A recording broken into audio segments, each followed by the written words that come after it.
అందరికీ నమస్కారం అండి. Welcome back to our channel Hanvi vlogs. ఇక ఈరోజు వీడియో ఏంటి అంటే ఈ నెల 14 అయితే గ్రహణం అయితే ఏర్పడనుందండి.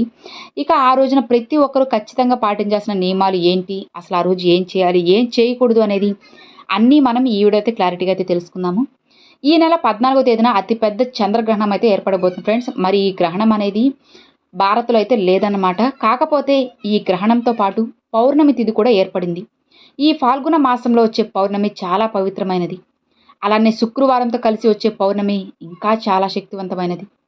ఈ పౌర్ణమి రోజునే గ్రహణం ఏర్పడింది.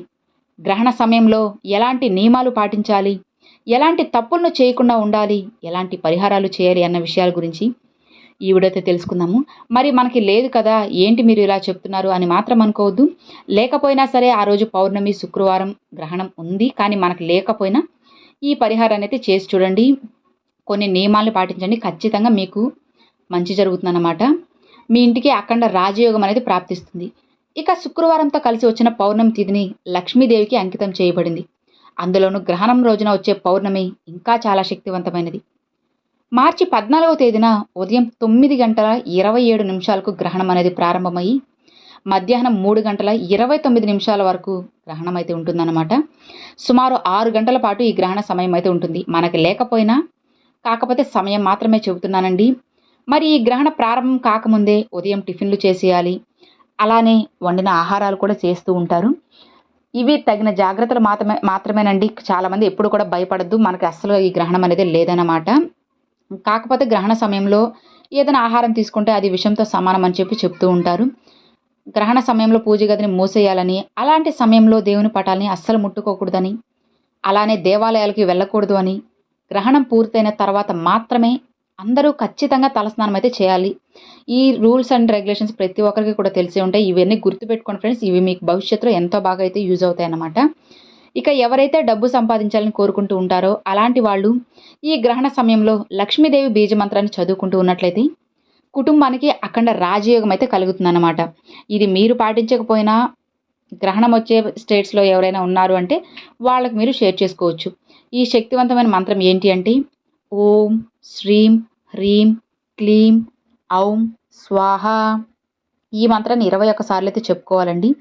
గ్రహణం ఉన్నప్పుడే కాదండి, లేనప్పుడు కూడా చెప్పుకోవచ్చు. ఎందుకంటే అదే రోజు పౌర్ణమి శుక్రవారం లక్ష్మీదేవికి ఎంతో ఇష్టమైన రోజు అనమాట. అలానే పాల్గొన పౌర్ణమి సందర్భంగా ప్రతి ఒక్కరూ కూడా సాయంత్రం సమయంలో ఖచ్చితంగా దీపం అనేది వెలిగించుకోవాలి. ఈ రోజున చేసే పూజలకి రెట్టింపు పుణ్య ఫలితం అయితే ఉంటుందన్నమాట. అలానే లక్ష్మీ కటాక్షంతో విపరీతమైన ధనయోగం అయితే సిద్ధిస్తుంది. ఇక పౌర్ణమి రోజున సాయంత్రం సమయంలో చేసే పూజలకు లక్ష్మీదేవి సంతోషించి మీ ఇంట్లో ఎలాంటి డబ్బు కష్టాలు లేకుండా ఇల్లంతా అష్టైశ్వర్యాలతో నిండిపోవాలని లక్ష్మీదేవి వరాన్ని ప్రసాదిస్తుందన్నమాట. ఎందుకంటే పౌర్ణమి రోజున చేసే పూజలు నేరుగా లక్ష్మీదేవి వద్దకైతే చేరుకుంటాయి. ఇక ఆ రోజున దీపారాధన చేసే సమయంలో లక్ష్మీదేవికి హారత ఇచ్చేటప్పుడు ఒక శక్తివంతమైన మంత్రాన్ని జపించండి. ఓం శ్రీ లక్ష్మీ నమః, ఓం శ్రీ లక్ష్మీ నమః, ఓం శ్రీ లక్ష్మీ నమః అన్న మంత్రాన్ని 3 సార్లు చెప్పుకొని లక్ష్మీదేవికి హారతి ఇవ్వండి. అలానే మీ మనసులో ఏదైనా ఒక కోరిక ఉంటే ఆ కోరికలు వెంటనే నెరవేరాలి అంటే ఒక తెల్ల కాగితం అయితే తీసుకుని దానిపైన మీ కోరికను రాసి మీ పూజ గదిలో ఉన్న లక్ష్మీదేవి చిత్రపటం దగ్గర పెట్టి లక్ష్మీదేవికి నమస్కారం చేసుకుంటే కోరికలన్నీ వెంటనే నెరవేరుతాయి. ఇక ఈ పౌర్ణమి రోజున సాయంత్రం సమయంలో ప్రతి ఒక్కరు ఇంటి ముందు దీపాలను వెలిగించాలి. ఇక పౌర్ణమి రోజున సాయంత్రం సమయంలో లక్ష్మీదేవి మన గుమ్మం ముందుకు వస్తుందట. మన గుమ్మం ముందుకు వచ్చిన లక్ష్మీదేవి మన ఇంట్లోకి అడుగు పెట్టాలి అంటే ఇంటి గుమ్మం ముందు 2 దీపాలైతే కంపల్సరీ వెలిగించాలి. ఇక లక్ష్మీదేవి ఆశీర్వాదంతో మీ ఇల్లంతా ఎప్పుడు కూడా డబ్బుతో కలకలలాడుతూ నిండిపోతుంది.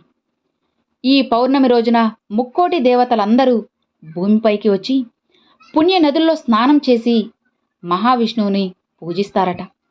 కాబట్టి ఎంతో శక్తివంతమైన ఈ పౌర్ణమి రోజున సాయంత్రం స్నానం చేసేటప్పుడు నీటిలో కొంచెం పసుపు వేసుకొని తలస్నానం చేస్తే పుణ్యనదిలో స్నానం చేసినంత ఫలితం లభిస్తుంది. సర్వ పాపాలన్నీ వినాశనమయ్యి స్వర్గలోక ప్రాప్తి కలుగుతుంది. ఇక అలానే కలబంద మొక్కని అదృష్ట మొక్కగా భావిస్తూ ఉంటారు.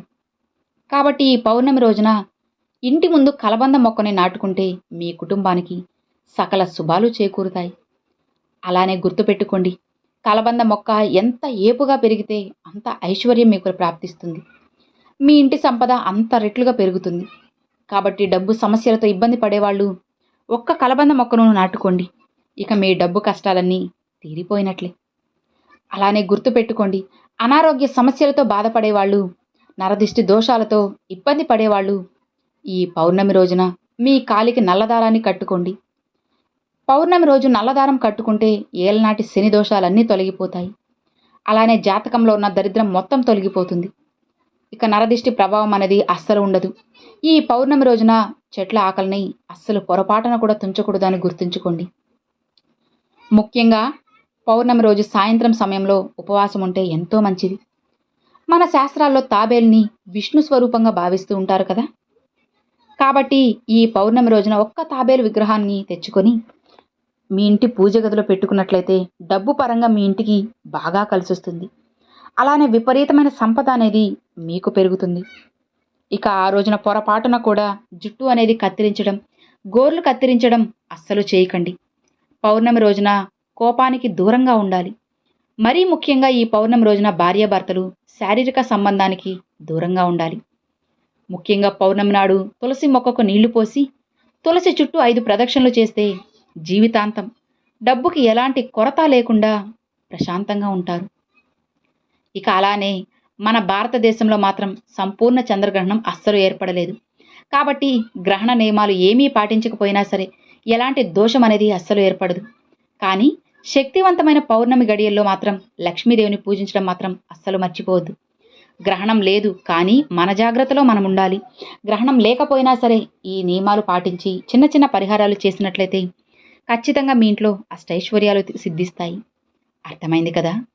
ఈ వీడియో నచ్చితే లైక్ చేయండి, మీ ఫ్రెండ్స్ అండ్ ఫ్యామిలీస్కి షేర్ చేయండి. Thanks for watching friends. జై వారాహి.